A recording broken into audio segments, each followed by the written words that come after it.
Hi guys, this is Vol, and I'd like to make a video for people who aren't very familiar with Dawn of War. Right now we're in the classic vanilla Dawn of War loading screen. Now this is the original game that came out without any of the expansions, and what I'm going to do is talk about each of the different races and how the expansions actually relate to each other. The reason why I'm doing this video is because some people have actually bought the game just because of my commentaries, which I'm quite flattered and honored by.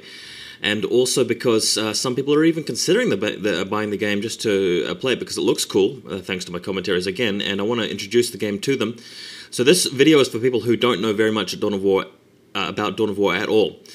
Right now we're looking at the Army Painter screen where you can actually take a look at the in-game models for the Space Marines, one of the races playable in Dawn of War, and how you can actually modify the way the armies look. So what I'm going to do is just talk about the screen and talk about the different races. Now, these are the Space Marines. They're the good guys, the ultimate good guys. They're like the armored sort of elite fighting warriors of the human race in Dawn of War.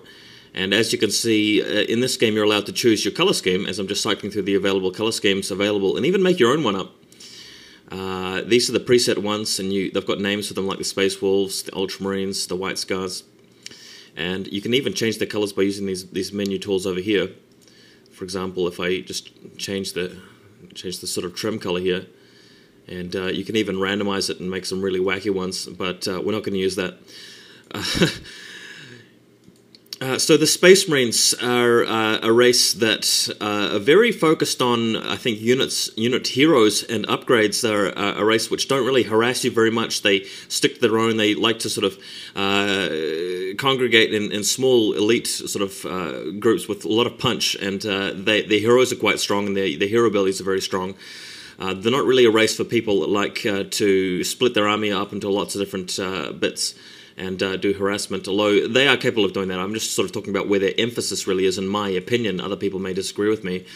But that's the way it is. The Space Marines, very typical race, and often the most popular and the race that players often pick if they can't make up their mind or if they're beginners. But that's it. So I'm going to move on because Dawn of War has 9 races if you include all the expansions. The original Dawn of War, if you just buy the first Dawn of War box set, only comes with 4 races. So I'm going to talk about those 4 first. Bear in mind, if you buy Dawn of War and you don't have any other expansions, you can only play with these first 4 races. So let's move on to the second one. I'm going to talk about Chaos. So here's a look at the Chaos Warrior from the Alpha Legion color scheme, and I'm just going to cycle through some of the other color schemes. The Chaos Space Marines are the evil counterpart to the standard Space Marines, and they're sort of like the traitors. They were originally Space Marines, but then they turned to the dark side, so to speak.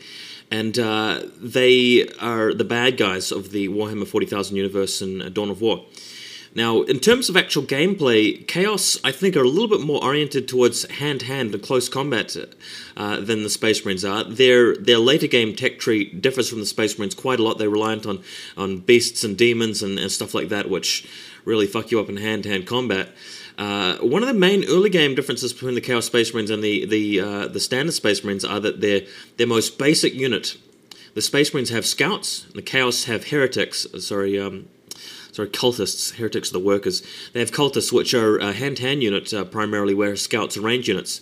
But the actual Chaos Space Marine versus the standard Space Marine are fairly evenly matched. So that's Chaos. They're quite a fun race to play, and they're a bit of a caricature of evil, and I really quite like them. So those are the first 2 Dawn of War space races that I've introduced to, the Space Marines and the Chaos. Let's go to the third one. These are the Orcs, so kind of like Tolkien's Orcs from Lord of the Rings, but a little bit more sort of Orcs in space. As you can see, this guy's got a gun and an axe.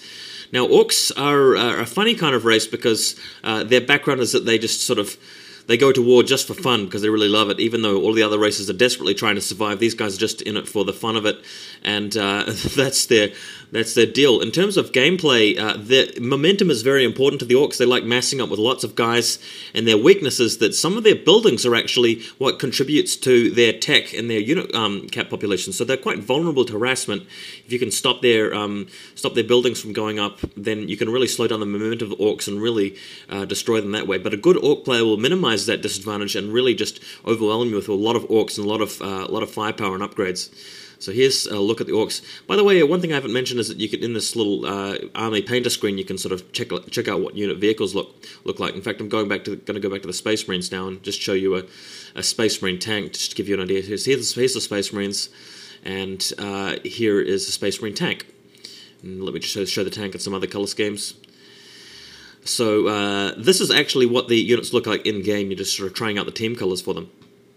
So the fourth race that you can choose in the Dawn of War game, the original Dawn of War game, this is vanilla version, the Eldar. This is my personal favorite race. Looking at an Eldar Guardian right now, and show you some of the color schemes. These guys are an alien race, kind of like elves in space. They're a very sort of arrogant race with a lot of firepower, but then again, they're the most pessimistic of the races because, according to the background, they're always on the run and their race is dwindling, they're dying out, and they're generally losing the war.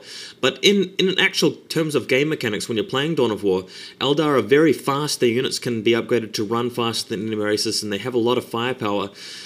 They can be weak when they're boxed into a corner and outnumbered, and they tech quite slowly. But I think if you're really like micromanagement and really like multitasking, Eldar are the race for you. So very cool race, that Eldar. Just going to show you an Eldar tank. Their tanks can sort of fly, which is quite cool. Quite cool looking. This is the Eldar Falcon grav tank. So that's Dawn of War. Now, I'm going to go up to the load screen here. If you buy Dawn of War, you cannot actually play this game with other people who have the later expansions if they're on those expansions. As you can see, Guncam's running here and Audacity's running here. I'm going to open up Winter Assault, which is the next expansion that came out after Dawn of War. And it introduces only one new race. So if you buy Dawn of War and then you buy Winter Assault, you can play with other people who have Winter Assault, and you can use any of the 5 races. So let's go to the Army Painter again. So I'm just going to switch over to the race that got introduced, which was the Imperial Guard. Now these guys are very similar to sort of the modern